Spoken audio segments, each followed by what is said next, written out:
الحمد لله الذي خلق الإنسان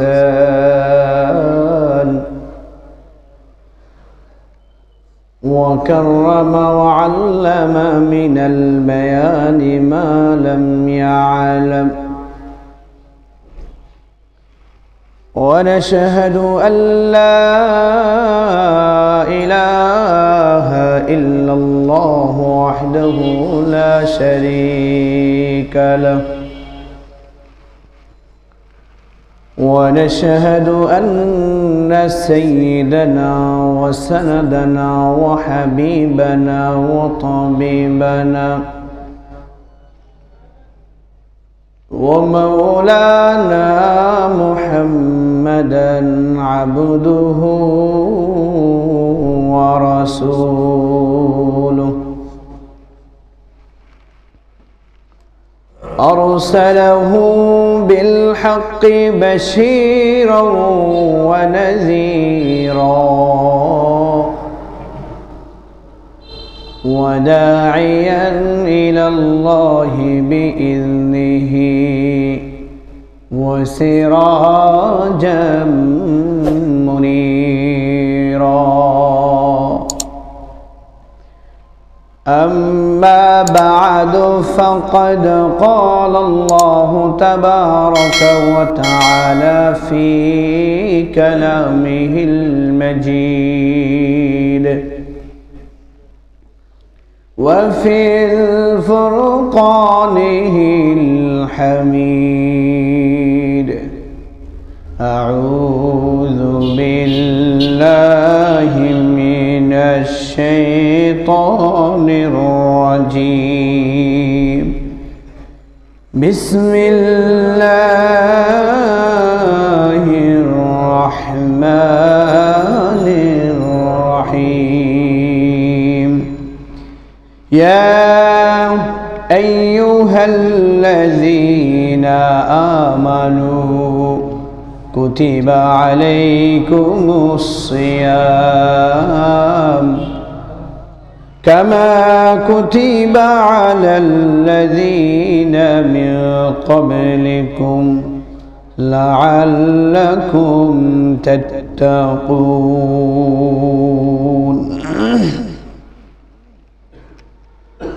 وجاء في الحديث الشريف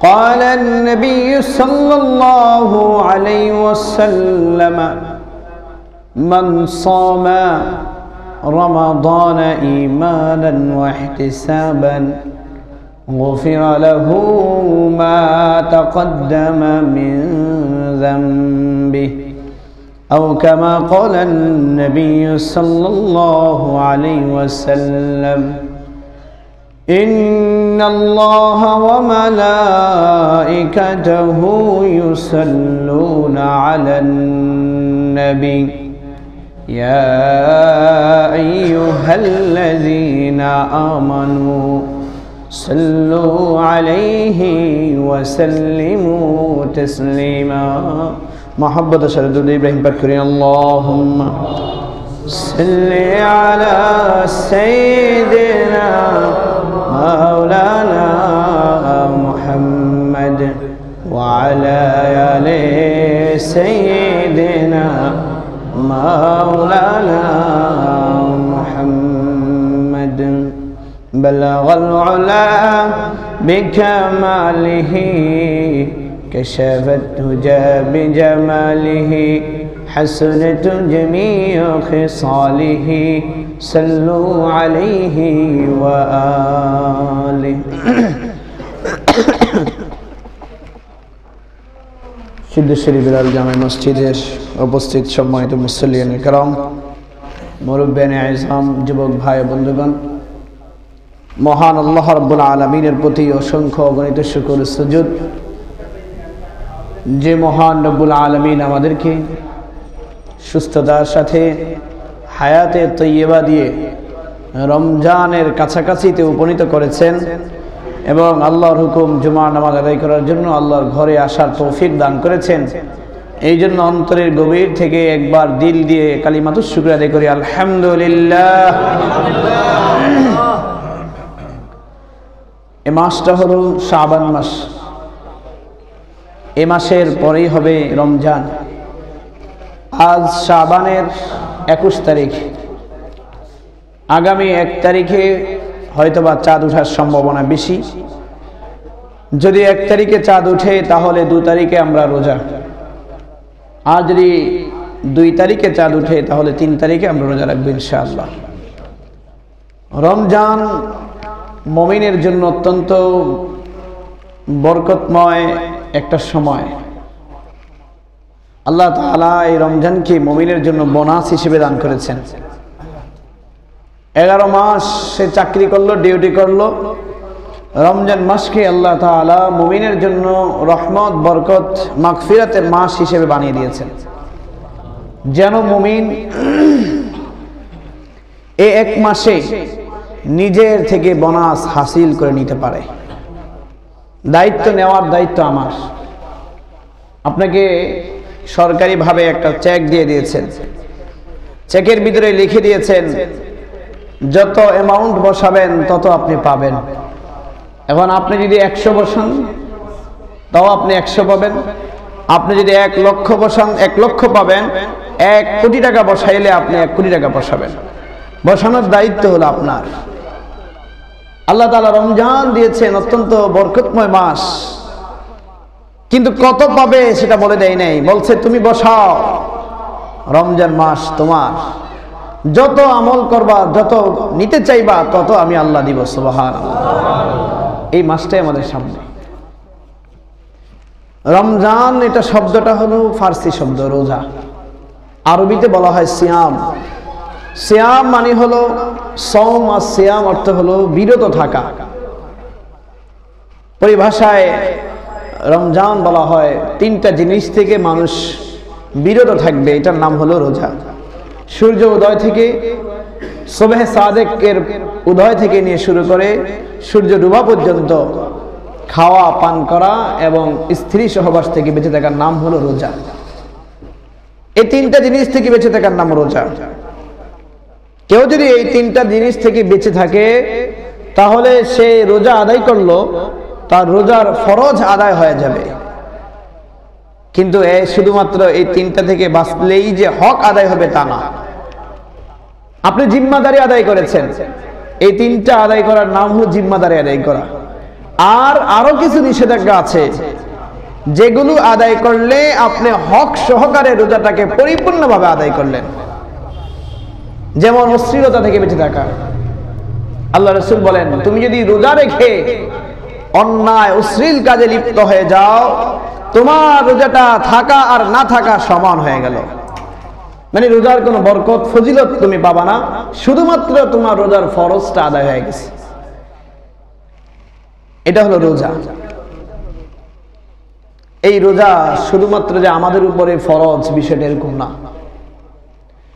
আল্লাহ তাআলা আমাদের পূর্ববর্তী যতগুলো নবী আছেন সব নবীর উপরে এই রোজাকে ফরজ করে দিয়েছে। কিন্তু এক একজনের রোজার ধরন এক এক রকম ছিল। এক এক নবীর রোজা এক এক প্রকারের ছিল, আর আমাদের রোজার প্রকার ছিল ভিন্ন। আল্লাহ রাব্বুল আলামিন সূরাতুল বাকারার 183 নম্বর আয়াতে বলেন, ইয়া আইয়ুহাল্লাযীনা আমানু কুতিবা আলাইকুমুস সিয়াম কামা কুতিবা আলাল্লাযীনা মিন ক্বাবলিকুম লাআল্লাকুম তাত্তাকুন। আল্লাহ রাব্বুল আলামিন বলেন, ও বান্দা, ও মুমিন মুসলমান শোনো, কুতিবা আলাইকুমুস সিয়াম, তোমাদের উপরে আমি আল্লাহ রোজা ফরজ করে দিয়েছি। তোমাদের উপরে রোজা আবশ্যক করে দিয়েছি। শুধু যে তোমাদের উপরে দিয়েছি তা নয়, কামা কুতিবা আলাল্লাযীনা মিন ক্বাবলিকুম, তোমাদের পূর্ববর্তী যত উম্মত ছিল, যত নবী ছিল, সব উম্মতের উপরে আমি এই রোজাকে ফরজ করে দিয়েছি। সব উম্মত হক আদায় করতে পারে নাই।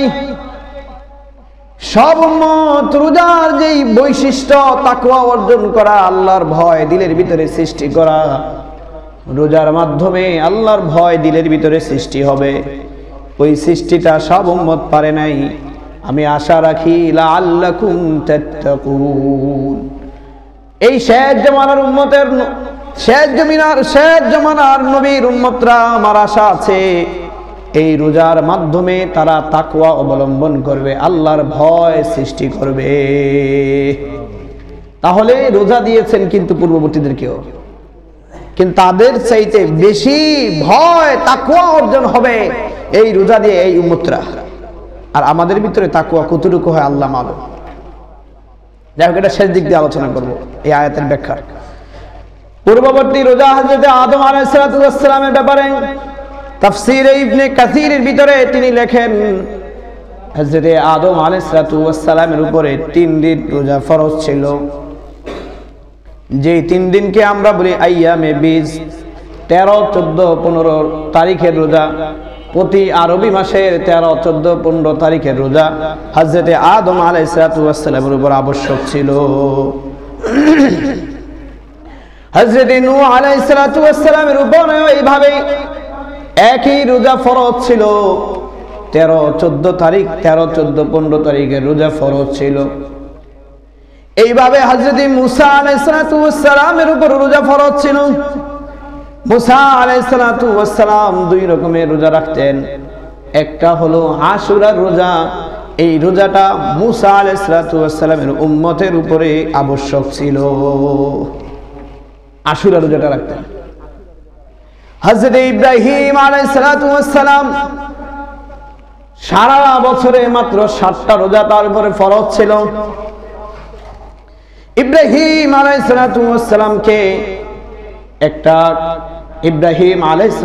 সালামকে কিতাব দেওয়া হয়েছে, একটা জাবুর দেওয়া হয়েছে। ওই জাবুর কিতাবটা রমজান মাসের 1ম তারিখে দেওয়া হয়েছিল।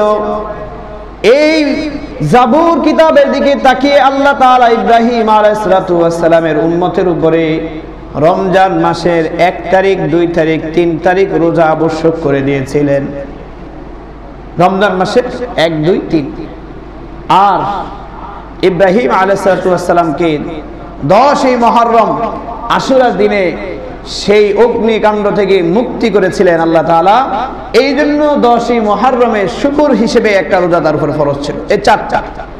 আর 3টা হলো সেই কোরবানির ইতিহাসের কাহিনী থেকে, ওখান থেকে যেহেতু জিলহজ মাসের 11, 12, 13 তারিখে তিনি আরো 3টা রোজা তার উপর ফরজ ছিল। এই মোট 7টা রোজা ইব্রাহিম আলাইহিস সালামের উপর ফরজ ছিল। হযরত দাউদ আলাইহিস সালাম বছরের 1 দিন রোজা রাখতেন, আর 1 দিন রোজা ছাড়তেন। এইভাবে রোজা সারা বছর রোজা রাখতেন। হযরত আব্দুল্লাহ ইবনে ওমর রাদিয়াল্লাহু তাআলা আনহু বর্ণনা করেন, আল্লাহর নবী সাল্লাল্লাহু আলাইহি সাল্লাম বলেন, আল্লাহর কাছে সবচাইতে পছন্দনীয় প্রিয় রোজা হলো দাউদ আলাইহিস সালামের রোজা। আল্লাহর কাছে সবচাইতে প্রিয় রোজা হলো দাউদ আলাইহিস সালামের রোজা। 1 দিন রাখতেন, 1 দিন ভাঙতেন, 1 দিন রাখতেন, 1 দিন ভাঙতেন। এই জন্য আল্লাহর নবী সাহাবায়ে কেরামকে শিখিয়েছেন, তোমরা যদি রোজা রাখতে চাও টানা রোজা রেখো না, দাউদ আলাইহিস সালামের মতো রোজা রাখো। 1 দিন রাখো, 1 দিন ভাঙো। তাহলে তুমি পরিবারের হক আদায় করতে পারবা, তাহলে তুমি সন্তান সন্ততির হক আদায় করতে পারবা। কারণ সন্তানেরও হক আছে আপনার উপরে, তাকে বড় হওয়া পর্যন্ত কামাই রুজি করে খাওয়ানো। এখন আপনি যদি প্রতিদিন রোজা রাখতে থাকেন দুর্বল হয়ে যাবেন, এতে করে সন্তানের হক নষ্ট হবে। এই জন্য রাসূল শিখিয়ে দিয়েছেন, তুমি যদি চাও দাউদ আলাইহিস সালামের মতো রোজা রাখতে পারো। এইভাবে হযরত মারইয়াম আলাইহিস সালামের উপরে রোজা ছিল, তবে তার রোজা ছিল জবানের রোজা। অর্থাৎ আল্লাহ তাআলা বলেন তুমি রোজা রাখো, অর্থাৎ মানুষ যখন তোমাকে প্রশ্ন করবে তুমি 3 দিন চুপ থাকো। এটা ছিল মারইয়াম আলাইহিস সালামের রোজা। আরেক ইতিহাস আছে ওখানে, ওই যে তার সন্তান হয়েছিল, বিশ্বাস করতেছিল না, মানুষ তোহমত দিতেছিল। এমন সময় আল্লাহ তাআলা তাকে রোজা দিয়েছিলেন 3 দিন। সেই রোজাটা হলো চুপ থাকা। এই জন্য চুপ থাকা ছিল একটা রোজা। এভাবে আল্লাহ তাআলা আমাদের উপরে রোজা দিয়েছেন। এই নবীর উপরে রোজা দিয়েছেন একসাথে, শুধু রোজা রমজানের রোজা তা নয়, 4 ধাপে আল্লাহ তাআলা এই নবীর উপরে রোজা দিয়েছেন, কারণ হঠাৎ করে যদি বলে না খেয়ে থাকো, এই উম্মতের জন্য কষ্ট হয়ে যাবে, ঠিক কিনা? আপনাকে যদি হঠাৎ করে একটা বিধান দেওয়া হয়, আপনি কষ্ট হয়ে যাবে না? আর যদি আস্তে আস্তে সহনীয়তার সাথে যদি আপনার বিধানটা আপনার উপরে প্রয়োগ করা হয়, তাহলে আপনার জন্য সহজ হয়ে যাবে, ধরেই আপনি অনেক কিছু ছাড়তে পারবেন না। এই জন্য আল্লাহ রাব্বুল আলামিন এই নবীর উপরে, আখিরি নবীর উপরে, অর্থাৎ আমাদের উপরে আল্লাহ তাআলা 4টা ধাপে এই রোজাকে ফরজ করেছেন। সর্বপ্রথম আল্লাহর নবীকে আল্লাহ তাআলা আদেশ করলেন, ও নবী, আপনি অন্য অন্য নবীদের মতো মাসে 3 দিন রোজা রাখেন, মাসে 3 দিন আইয়ামে বীজ রাখেন। এটা আল্লাহ তাআলা শিখিয়ে দিলেন। 13, 14, 15 তারিখ এই 3 দিন প্রত্যেক মাসে রোজা রাখেন। আল্লাহর নির্দেশ পেয়ে নবীজি রোজা রাখা শুরু করলো। সাহাবায়ে কেরামকে নির্দেশ দেওয়া হয় নাই। নবীজি যখন রোজা রাখা শুরু করে দিল, সাহাবায়ে কেরাম রোজা দেখতে লাগলেন। দেখে দেখে কেউ রোজা রাখতেছে, আবার কেউ রোজা রাখে নাই, ইচ্ছে দিয়ে দিলেন, যার যার মতো, যে ইচ্ছে রোজা রাখুক, যে ইচ্ছে না রাখুক। তাহলে অনেকে শুরু করলো রোজা। এটা হলো প্রথম ধাপ। এই প্রথম ধাপের পরে আল্লাহ রাসূল সাল্লাল্লাহু আলাইহি সাল্লামের উপরে দ্বিতীয় রোজা দিলেন ফরজ করে। দ্বিতীয় ধাপে সেটা হলো আশুরার রোজা। নবীজি যখন মক্কা ছেড়ে মদিনায় যান, মদিনায় যাওয়ার পরে দেখে মদিনার ইহুদিরা আশুরার দিনে রোজা রাখে। আল্লাহর নবী জিজ্ঞাসা করলো, মা হাদাল ইয়াউম, এই দিনটা কিসের দিন? মদিনার ইহুদিরা বলেন, এই দিনটা হলো আশুরার দিন, যেদিনে মুসা আলাইহিস সালাতু ওয়াস সালামকে আল্লাহ তাআলা সেই ফেরাউনের হাত থেকে রক্ষা করেছিল। এই জন্য মুসা আলাইহিস সালাতু ওয়াস সালাম শুকরিয়া হিসেবে এই দিনে রোজা রাখতেন। তাই আমরা তার উম্মত হয়ে এই দিনে আমরাও রোজা রাখি। আল্লাহর নবী বলেন, আনা হাক্কু বিমুসা মিনকুম, আমি কিন্তু তোমাদের চাইতে মুসার ব্যাপারে বেশি হকদার। ফাসামাহু ওয়া আমারা বিসিয়ামিহি, এরপরে নবীজি নিজেও রোজা রাখলেন আর সাহাবাদেরকে এবার আদেশ করলেন, দ্বিতীয় ধাপে তোমরা রোজা শুরু করে দাও। বুঝেন নাই? দ্বিতীয় ধাপ। আগের ধাপে কিন্তু রাসূল বলে নাই রোজা রাখো। মাসে 3টা রোজা রাসূল রাখতেন, সাহাবায়ে কেরাম দেখতেন, চাইলে রাখতেন, না চাইলে নাই। আর দ্বিতীয় ধাপে মদিনায় যাওয়ার পরে আল্লাহ রাসূল সাল্লাল্লাহু আলাইহি সাল্লাম ইহুদিদের এই অবস্থা দেখে তখন তিনি বললেন, আনা হাক্কু বিমুসা মিনকুম, তোমাদের চাইতে মুসার ব্যাপারে আমি বেশি হকদার, সুতরাং আমি রোজা রাখবো। এবং তিনি ফাসামাহু, রাসূল নিজে রোজা রাখলেন, ওয়া আমারা বিসিয়ামিহি, সাহাবায়ে কেরামকে রোজা রাখার আদেশ করলেন যে তোমরাও রাখো। কিন্তু ইহুদিদের সাথে মিলে যায়, কেমন যেন ইহুদিরা খুশি, আমরা যা করি মুহাম্মদ তা করে। এই জন্য রাসূল বললেন, আগামী বছর যদি আমি বেঁচে থাকি তাহলে আশুরা রোজা রাখবো 2টা, যেন ইহুদিদের সাথে মিশে না যায়। তারা রাখে 1টা, আমরা রাখবো 2টা। এই জন্য আশুরা রোজা 2টা রাখা সুন্নত। 1টা রাখলে মাকরু হবে। 1টা আপনি আগে রাখেন বা পরে রাখেন, আশুরা রোজার সাথে মিলায় আরেকটা রাখতে হবে। এই হলো দ্বিতীয় ধাপের রোজা। এটা ফরজ ছিল এই উম্মতের উপর। এই উম্মত আশুরা রোজা ফরজ ছিল, আশুরা রোজা রাখতেছিলেন। অনেক দিন অতিবাহিত হয়ে যাওয়ার পরে আল্লাহ তাআলা এবার আয়াত নাযিল করলেন তৃতীয় ধাপে, ইয়া আইয়ুহাল্লাযীনা আমানু কুতিবা আলাইকুমুস সিয়াম কামা কুতিবা আলাল্লাযীনা মিন ক্বাবলিকুম লাআল্লাকুম তাত্তাকুন। তৃতীয় ধাপে এবার আল্লাহ তাআলা রোজা ফরজ করে দিলেন। ও উম্মত, তোমাদের জন্য রমজান মাসের পুরো রমজানটা তোমাদের জন্য রোজা ফরজ করে দিয়েছি। এই আয়াত নাজিল হওয়ার সাথে সাথে ওই আশুরার রোজার হুকুম রহিত হয়ে গেছে। নাসিখ মানসুখ নাম শুনছেন কিনা জানি না, এটা ইসলামিক শরীয়তের একটা পরিভাষা আর কি, যারা মাদ্রাসায় পড়ে তারা বুঝে। নাসিখ মানসুখ, একটা এসে আরেকটাকে রহিত করে দেয়। আপনি একটা কথা সংবাদ জানাইলেন, হুজুর আজকে আমার বাবার জন্য একটু দোয়া করব, মাগরিবের পর একটু থাকবেন। তাহলে এটা একটা আদেশ হয়ে গেল। ঠিক আসরের পরে আবার আয়েশা বললেন, হুজুর আমার জরুরি কাজে একটু মাগরিবের পর চলে যেতে হবে, আমি দোয়াটা আজকে পড়াবো না, কালকে পড়াবো। তো দোয়াটা কালকে পড়াবো, আজকে পড়াবো না, এটা যদি নাও বলে, যদি বলে দোয়াটা কালকে পড়াবো, এই দ্বিতীয় কথাটা এসে কিন্তু প্রথম কথাটাকে রহিত করে দিচ্ছে, ঠিক কিনা?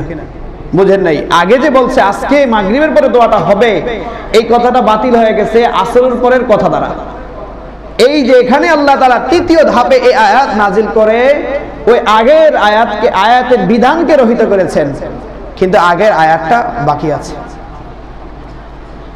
এইভাবে আল্লাহ তাআলা যখন আয়াত নাজিল করলেন, তোমাদের উপরে রোজা ফরজ করে দেওয়া হয়েছে, রমজানের রোজা। এরপরে এই জায়গায় তৃতীয় ধাপে ছোট্ট একটা সুযোগ রেখে দিয়েছেন। আল্লাহ তাআলা বলেন, ফামান কানা মিনকুম মারিদান আও আলা সাফারিন ফাইদ্দাতুম মিন আইয়ামিন উখর। তোমাদের মধ্য থেকে যে অসুস্থ হবে অথবা সফরে যাবে, সে চাইলে অন্যদিন এই রোজাটাকে কাজা করে নিতে পারবে। তবে আরেকটা সুযোগ আছে, আল্লাহ তাআলা বলেন, ওয়া আলাল্লাযিনা ইউতিকুনাহু ফিদিয়াতুন তুআমু মিসকিন। তৃতীয় দাফের সময় সত্য একটা সুযোগ দিয়েছেন, তোমরা যদি চাও, কেউ যদি চায় অর্থ দিয়ে রোজা আদায় করতে, তাহলে সে যেন মিসকিনকে খাওয়ায় দেয়। খাওয়ায় দেওয়ার কারণে তার ওই রোজাটা তার পক্ষ থেকে আদায় হয়ে যাবে। এটা ছিল তৃতীয় ধাপের শুরুতে। এটা তাদেরকে একটু সুযোগ দিয়েছিল, মালদারদেরকে, যাদের অর্থ সম্পত্তি আছে, আল্লাহ তাদেরকে সুযোগ দিয়েছিল, তুমি যদি রোজা রাখতে না চাও, তাহলে তোমার অর্থ থাকলে তুমি অর্থ দিয়ে গরিবকে খাওয়াই দাও, তোমার রোজার ফরজ আদায় হয়ে যাবে। তৃতীয় ধাপে ছিল। কিন্তু এই আয়াতের পরে আল্লাহ তাআলা বলেন, ফামান তাতাওয়া খায়রান ফাহুয়া খায়রুল লাহু ওয়া আন তাসুমু খায়রুল লাকুম ইন কুনতুম তা'লামুন। তবে যদি তোমরা গরিব মিসকিনকে না খাবে, যদি নিজেই রোজা রাখো, এটা তোমাদের জন্য উত্তম হবে। অপশন কিন্তু দিয়েছে, তুমি চাইলে গরিব মিসকিনকে খাওয়িয়ে তোমার রোজাটা আদায় করতে পারো, কিন্তু খাওয়ানোর চাইতে নিজে রোজা রাখো, এটা বেশি উত্তম হবে, এটাও বলে দিয়েছেন। এটা তৃতীয় ধাপের কথা। এইভাবে চলছে এক বছর। চলার পরে আল্লাহ তাআলা আবার আরেকটা আয়াত নাযিল করলেন, চতুর্থ ধাপ। এই রমজানের চতুর্থ ধাপে আল্লাহ তাআলা আবার আয়াত নাযিল করে দিলেন, ফামান শাহিদা মিনকুমুশ শাহরা ফালইয়াসুম ومن كان مريضا أو على سفر فعدة من أيام أخر। এবার আল্লাহ তাআলা সিল মেরে দিয়েছেন, ও নবীর উম্মতরা শুনো, যে রমজান মাসের রোজা পাইবা সে আর কখনো রোজা ছাড়তে পারবা না। এই কথা বলার কারণে তৃতীয় ধাপের যে একটা সুযোগ ছিল তুমি অর্থ দিয়ে আদায় করা, ওই সুযোগটা বাতিল হয়ে গিয়েছে। এখন আর সুযোগ নাই, তোমার অর্থ আছে, তুমি অর্থ দিয়ে রোজার হক আদায় করবে, এটা সুযোগ নাই। বুঝছেন তো? চতুর্থ ধাপে আয়াত নাযিল করছেন, ফামান শাহিদা মিনকুমুশ শাহরা, তোমাদের মধ্য থেকে যেই এই রমজান মাসটা পাবে, ফালইয়াসুম, সে যেন রোজা রাখে, আর অর্থ দেওয়ার সুযোগ নাই। এই চতুর্থ ধাপ, এই চার ধাপে আল্লাহ তাআলা এক এক করে রোজা নাযিল করে দিয়েছেন। এখন এই রোজা ফরজ, প্রাপ্তবয়স্ক বালেগ ছেলে মেয়ে যারা আছেন তাদের উপরে এই রোজাকে ফরজ করে দেওয়া হয়েছে। রমজান মাস যেই জীবিত থাকবে তার উপরে রোজা ফরজ, সেই রোজা রাখতে হবে। ইসলামের ভিত্তি 5টি জিনিসের উপরে, ওখানে একটা আছে অসম রমাদান, রমজান মাসে রোজা রাখা। এই জন্য 5ম নাম্বারটা হলো রমজান মাসের রোজা রাখা। এই রোজা রাখা আমাদের উপর ফরজ, প্রাপ্তবয়স্ক ছেলে মেয়ের উপর রোজা ফরজ। সুতরাং ইচ্ছে করে যদি কেউ এই রোজা ছাড়ে, ইচ্ছে করে যদি কেউ ছাড়ে, তাহলে তার ঈমান চলে যাবে। আর যদি ভুলে ছাড়ে অথবা অসুস্থতার কারণে ছাড়ে, আল্লাহ সেটা ছাড় দিয়েছে। যেমন আল্লাহ তাআলা বলেন, ওয়ামান কানা মারিদান আও আলা সাফারিন, যে ব্যক্তি অসুস্থ হয় অথবা দূরে কোথাও সফরে যায়, ফাইদ্দাতুম মিন আইয়ামিন উখর, সে যেন অন্য দিনে এই রোজাকে কাজা করে নেয়। সুতরাং সফর ব্যক্তি গেলেও সেই সফরে থাকা অবস্থায় রোজা ভাঙতে পারবে। ভাঙার পরে রমজানের পরে যখন সে মুকিম থাকবে, বাড়িতে থাকবে, তখন সে রোজা কাজা করে নিবে। অসুস্থ ব্যক্তি চাইলে রোজা ভাঙতে পারবে, তবে রোজার ফিদিয়া দিতে পারবে না। রোজা সে রমজানের পরে যখন সুস্থ হবে, রমজানের পরে তার কাজা করে নিতে হবে। কিন্তু কোন মানুষ যদি ইচ্ছাকৃতভাবে এই রোজাকে ছেড়ে দেয়, ওই ব্যক্তির বিধান হলো বড় কঠিন। একটানা 2 মাস লাগাতার রোজা রাখতে হবে। পারবেন? একটানা লাগাতার 2 মাস রোজা রাখতে হবে, মাঝখানে কোনো বাদ দেওয়া যাবে না, এবং এমন ভাবে রাখতে হবে যেন মাঝখানে রোজা রাখা হারাম এমন দিন না পড়ে।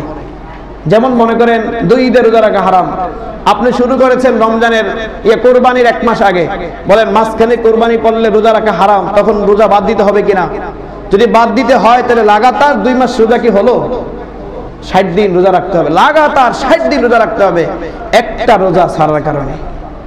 এবার বুঝেন, আমি একটা রোজা ছাড়বো পরে কাজা করে নিব, এরকম না, একটু চিন্তা করবেন।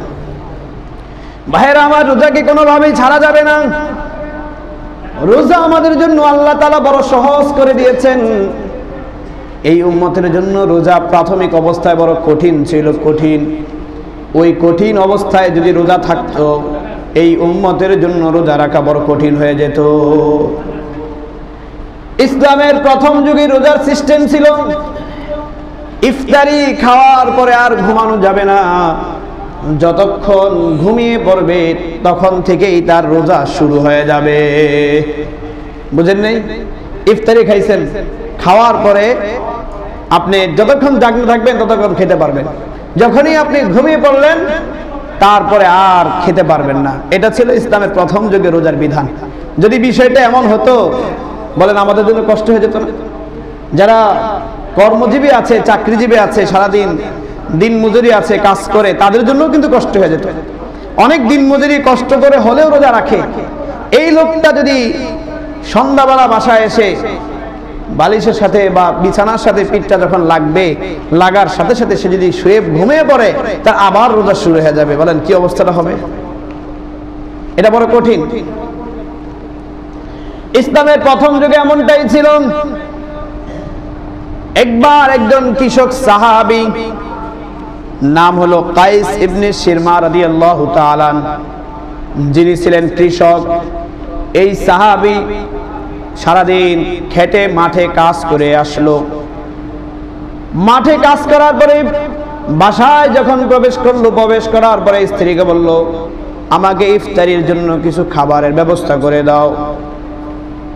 এ কথা বলার সাথে স্ত্রী বলল, ঘরে খাবারের ব্যবস্থা নাই, আমি ব্যবস্থা করতেছি, আপনি একটু বসেন। ওই সাহাবী বসেছিল, সারাদিনের ক্লান্তির কারণে হঠাৎ করে ঘুমিয়ে পড়লেন। ঘুমিয়ে পড়ার কারণে তার রোজা আবার শুরু হয়ে গেল। আগের দিন কিন্তু রোজা ছিল, খেতে পারে নাই, ক্লান্তির কারণে ঘুমিয়ে পড়লো, আবার রোজা শুরু হয়ে গেল। রাত্রটা চলে গেল, দিনের বেলা সে আবার কাজে গেল। কাজে যাওয়ার পরে বিকেলের শেষ দিকে লোকটি বেহুশ হয়ে পড়ে গেল। সব সাহাবারা তাকে ধরে নবীজির দরবারে নিয়ে গেলেন, ইয়া রাসূলুল্লাহ, এখন এই লোকটার কি করণীয়? এমন সময় আল্লাহ তাআলা নাজিল করলেন, কুলু ওয়াকুলু ওয়াশরাবু হাত্তা ইয়াতাবায়্যানা লাকুমুল খাইতুল আবয়াদু মিনাল খাইতিল আসওয়াদি মিনাল ফাজর। ও নবী, আপনি সাহাবাদেরকে জানিয়ে দেন, উম্মতদেরকে জানিয়ে দেন, সবে সাদেক হওয়ার আগ পর্যন্ত তারা খেতে পারবে এবং স্ত্রী সহবাস করতে পারবে। সুবহানাল্লাহ। সবে সাদেক হওয়ার আগ পর্যন্ত, অর্থাৎ আমাদের সেহরি শেষ সময় পর্যন্ত, এই সময় পর্যন্ত তখন সুযোগ দিলে। এখন ঘুমিয়ে পড়লেও সমস্যা নাই, জাগনা থাকলেও সমস্যা নাই, ওই যে সবে সাদেক পর্যন্ত আপনারা খেতে পারবেন, যা ইচ্ছে তা করতে পারবেন, সমস্যা নেই। এই আয়াত নাজিল হওয়ার পরে সাহাবায়ে কেরাম একটু প্রশান্ত হলেন, এবং ওই বিধানটা এখনো রয়ে গেল, আমাদের জন্য অনেক সহজ হয়ে গিয়েছে, ঠিক কিনা? নাহলে আমাদের জন্য কঠিন হয়ে যেত না, আমাদের জন্য অনেকটা সহজ হয়ে গিয়েছে। এইভাবে আল্লাহ তাআলা রোজাকে উম্মতের উপর সহজ করে দিয়েছে। কিন্তু এই রোজাকে কোনোভাবেই ছাড়া যাবে না। আল্লাহ তাআলা বলেন, লাআল্লাকুম তাত্তাকুন, রোজা দিয়ে তুমি তাকওয়া অবলম্বন করবা, আল্লাহর ভয় ভিতরে সৃষ্টি করবা। ও মুসলমান, আজকে যখন আমার অসুস্থতা দেখা দেয়, ডাক্তারের কাছে সোজা চলে যায় চিকিৎসার জন্য। ডাক্তার আমার অসুস্থতা দেখে টেস্ট দেয়, টেস্ট দেখার পরে আমাকে কিছু ঔষধ দিয়ে দেয়। থাকেন ডাক্তারের ঔষধ নিয়ে সেবন করতে থাকি, একদিন, 2 দিন, 1 মাস, 2 মাস, অনেক দিন চলে যাওয়ার পরে চিন্তা করে আবার একটু টেস্ট করে দেখাই ওই রোগটা কমছে না বাড়ছে। যদি টেস্ট করার পরে দেখে রোগটা না কমে, তাহলে আবার ওষুধ দেয় কিনা, আবার ওষুধ দেয় কিনা। আবার না কমলে আপনারা যান কিনা দ্বিতীয়বার টেস্ট করতে। মুসলমান, আল্লাহ তাআলা বলেন এই উম্মতের জন্য রোজার মাধ্যমে তোমাদের উপরে তোমাদের তাকওয়া, তোমাদের ভয়, অন্তরের রোগ দূর করা হয়। কিন্তু রোজার মাধ্যমে তোমার রোগ দূর হয়েছে কিনা তুমি একটা বারও নিজে কখনো চিন্তা করো না। আমার ভিতরে তাকওয়া হয়েছে কিনা একবারও চিন্তা করি নাই। আমি তো রোজা রাখি না, আমি রোজা, আমার সবাই জানে আমি রোজা, কোনো বছর রোজা ছাড়ি নাই, কিন্তু রোজা তো ছাড়ি নাই, কখনো তো তাকওয়া আমার ভিতরে আসে না। আমার ভিতরে আল্লাহর ভয় আসে না। তাকওয়ার 4টা স্তর আছে। 1 নম্বর হলো নবীগণ, 2 নম্বর হলো সিদ্দিকগণ, 3 নম্বর হলো শহাদাগণ, 4 নম্বর হলো সালেহিনগণ। এই 4 প্রকারের কোন প্রকারে আমি আছি? 1 প্রকারেও আমি নাই, আমরা নাই। রোজা রাখছি, নবী তো হওয়া সম্ভব না। তারপরে 2 নম্বর হলো আন-নবিয়্যিন ওয়াস সিদ্দিকিন, সত্যবাদী, এটা হয়েছে কিনা রোজার মাধ্যমে। 3 নম্বর হলো শহীদ হয়েছে কিনা, শহীদের তামান্না আমার ভিতরে আছে কিনা। 4 নম্বর হলো সালেহিন, নেককার আল্লাহওয়ালা হইতে পারছে কিনা, আমার দ্বারা নেকির কাজ সহজ হয়েছে কিনা। এখন নেকি করতে আমার প্রতি উৎসাহ জাগে কিনা, গুনার প্রতি আমার ঘৃণা সৃষ্টি হয় কিনা, এই রোজার মাধ্যমে দেখেন। এই জন্য রোজার তাকওয়া অর্জন করতে হবে রোজার মাধ্যমে। আর তাকওয়ার সর্বনিম্ন স্তর হলো হারাম থেকে বেঁচে থাকা। আমি রোজাও রাখি, হারামও কাজ করি। কয় রোজা রাইখা করি নাই, কখন করছি? কয় রমজানের রোজার পরে, মাগরিবের পরে, ইশারের পরে।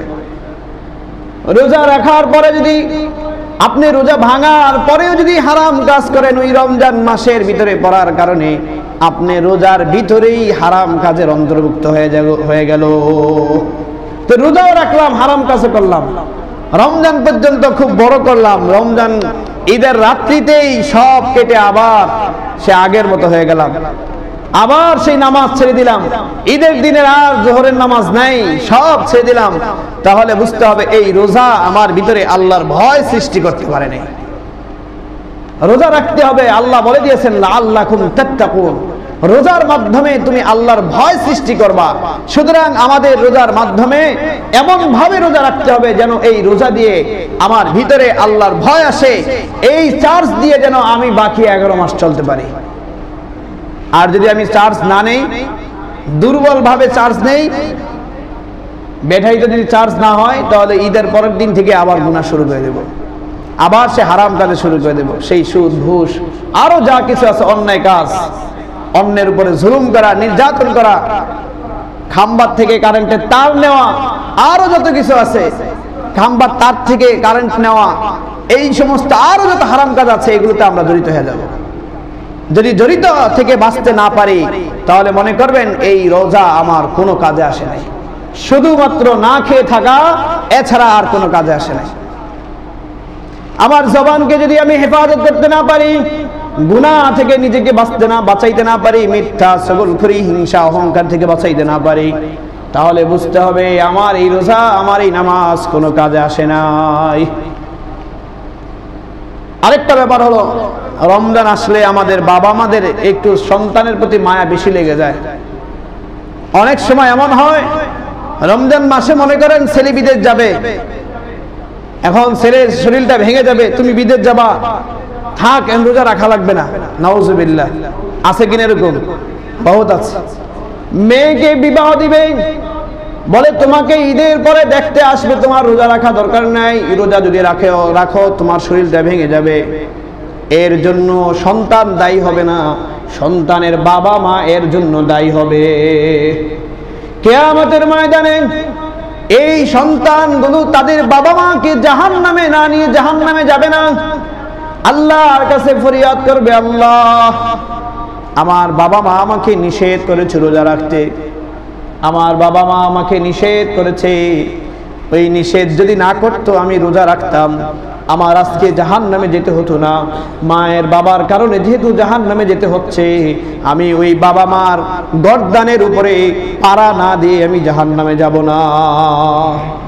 তাহলে আমার সন্তানের জাহান্নামে পালানোর জন্য, এই দুনিয়ার একটু শাস্তির জন্য আমার সন্তানকে আমি জাহান্নামে কেন নিক্ষেপ করব? আরে ভাই, রোজা রাখলে তো শরীরের জন্য উপকার। আপনি ডাক্তারদেরকে জিজ্ঞাসা করেন, রোজার মাধ্যমে শরীরের উপকার হয়। আপনার ভিতরে যে কলকবজাগুলো আছে, যেগুলো সারাদিন চলতে থাকে, আপনি যে খাচ্ছেন, এটা ভিতরে গিয়ে আবার মেশিনের মাধ্যমে এটাকে রস তৈরি করা হয়, ভিটামিন তৈরি করা হয়, আবর্জনাগুলো বের হয়ে যায়, ভিটামিনগুলো শরীরে থেকে যায়। এই যে সারাদিন মেশিনটা চলতেছে একের পর এক কাজ করতেছে। যখন রোজা রাখবেন, সবগুলো মেশিন একটু স্থির থাকবে, শরীরটা একটু শান্ত থাকবে। দেখেন রোজা রাখার পরে শরীর হালকা হয়ে যাবে। আবার রোজা শুরু করবেন, শরীর কেমন যেন ভারী হয়ে যাচ্ছে, মেস করছে, শরীরটা অন্যরকম লাগবে। এই জন্য সন্তানকে রোজা রাখানো শিখান। যদি সে প্রাপ্তবয়স্ক না হয়, তার শরীরের গঠন ভালো থাকে, তাকে রোজা ভেঙে ভেঙে একটা, দুইটা, পাঁচটা হলে রাখানোর চেষ্টা করেন এবং বলেন আগামী বছর বাবা পুরোটা রাখার নিয়ত করো।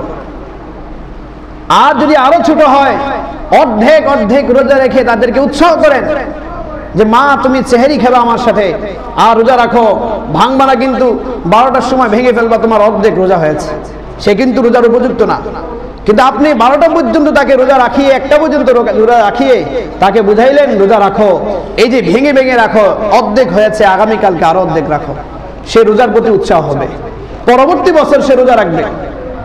সন্তানকে আল্লাহর নবী বলেন, যদি তোমার সন্তান নামাজ না পড়ে, তুমি তোমার সন্তানকে 7 বছর বয়সে নামাজের জন্য আদেশ করো। নামাজ যদি 7 বছরে না পড়ে, 9 বছর বয়সে তুমি তাকে ধমক দাও, তাও যদি না পড়ে, 11 বছর বয়সে তুমি সন্তানকে হালকা প্রহার করো।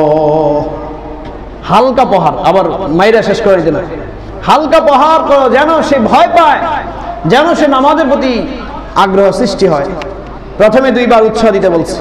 রোজার ব্যাপারে তাই, আপনার সন্তান যদি রোজা না রাখে, সন্তানকে উৎসাহ দেন, উৎসাহ দেওয়ার পরে যদি না রাখে ধমক দেন, তারপরেও না রাখলে হালকা শাসন করেন। ছোট্ট একটা মাসালা বলে শেষ করে দেই। রোজার ক্ষেত্রে একটা মাসালা আছে, যে সমস্ত মহিলারা হায়জাগ্রস্ত হয়, মাসিক অবস্থায় থাকে, ওই মহিলাদের জন্য রমজান মাসের রোজা আল্লাহ তাআলা নিষেধ করে দিয়েছেন। রমজান মাসে রোজা রাখা যাবে না। তাহলে কি করতে হবে? এই মহিলাগুলো রমজানের পরে এই রোজাটা কাজা করবে। তো এই মহিলাদের ব্যাপারে একটা বিধান আছে যে আমি রোজা নাই বিধায় সবার সামনে ধমকা ভাবে ইচ্ছে মতো খাবো, রোজাদারের সামনে চলবো, বিষয়টা এরকম না। বিধান হলো তোমরা যতটা পারো গোপনে খাওয়া দাওয়া করবা, আর মানুষের সামনে কখনো প্রকাশ করবা না যে আমি রোজা নাই, বরং মানুষের সামনে তুমি এমন ভাব নিবা যে আমিও রোজা। বিষয়টা বুঝছেন? তাহলে কত কঠিন কথা যে রোজা আল্লাহ তাআলাই নিষেধ করেছে, রমজান মাসে তোমরা রোজা রাখা দরকার নাই। এরপরে আবার আল্লাহ বলেছেন, শুনো, নিষেধ করেছি বিধায় তুমি তোমার মতো মন মতো খাইবা আর ঘুরবা, এরকম না, যতটা পারো গোপনে খাবা, আর কাউকে তুমি বুঝতে দিবা না যে তুমি রোজা নাই। আজকে সমাজে এমন কিছু আছে, এমন কিছু দোকানদার আছে, আর এমন কিছু ব্যক্তিরা আছে ঘুরে ঘুরে খাচ্ছে, বড় মানুষ, চোখে বহুত বড় আছে কিনা, একটু ভয় নাই, নিজে তো রোজা রাখে না, অন্যায় করেছে, কোনো রোগ নাই, কোনো সমস্যা নাই, ইচ্ছাকৃত ভাবে রোজা ভাঙছে, আবার দেখিয়ে দেখিয়ে সবারে খাচ্ছে। এই জন্য আমার ভাইয়েরা, আল্লাহর বিধানকে আমরা ভয় করি, রমজানের রোজাকে আমরা ভয় করি। আমার জীবনের শেষ রোজা এই রোজাটা হতে পারে, এই বছরের রোজাও আমার জীবনের শেষ রোজা হতে পারে। আমি যদি এই রোজা কাজা রাখার সুযোগ না পাই, কাল কিয়ামতের ময়দানে আমার আটকানো ছাড়া কোনো উপায় নেই। আর রাসূল বলছেন, মান সামা ফি রমাদান ঈমানান ওয়া ইহতিসাবান, যে ব্যক্তি একাগ্রতার সাথে আল্লাহকে রাজি করার জন্য রমজান মাসে রোজা রাখবে, গুফিরা লাহু মা তাকদ্দামা মিন যামবি, আল্লাহ তাআলা তার পিছনে সব গুনাহগুলো মাফ করে দিবে। এজন্য আসুন আমরা সমাজের ভিতরে বেরোজগার যারা ঘুরে ঘুরে খায় তাদেরকে প্রতিবাদ করি এবং দোকানদারদেরকে আমরা সতর্ক করে দেই যেন এই দোকানটা রমজান উপলক্ষে বন্ধ রাখে। বিশেষ করে খাওয়ার জন্য যেই প্রোগ্রামগুলো থাকে এগুলো যেন বন্ধ রাখে। আর যদি আপনি আল্লাহর জন্য বন্ধ রাখতে পারেন, আল্লাহ তাআলা আপনাকে ওই রাতের বিক্রিতে, আল্লাহ তাআলা অন্য বিক্রিতে আপনাকে বরকত দিয়ে দিবে। এজন্য আমরা রমজানে রোজা রাখার জন্য প্রত্যেকটা মানুষই মানসিকভাবে প্রস্তুতি নেওয়া শুরু করি। আল্লাহ রাসূল 2 মাস আগে থেকে প্রস্তুতির কথা বলেছেন, আমাদের আছে আর এক সপ্তাহ। এজন্য আমরা এখন থেকে প্রস্তুতি নেওয়া শুরু করি। আল্লাহ তাআলা আমাদেরকে কথাগুলো বুঝায় এবং আমল করার তৌফিক দান করুক। রমজান সংক্রান্ত আরো অনেক আলোচনা আছে, ইনশাআল্লাহ আগামী জুমা আলোচনা করব। নিত্য নতুন ইসলামিক ভিডিও পেতে আমাদের চ্যানেলটি সাবস্ক্রাইব করে বেল আইকনটি বাজিয়ে রাখুন।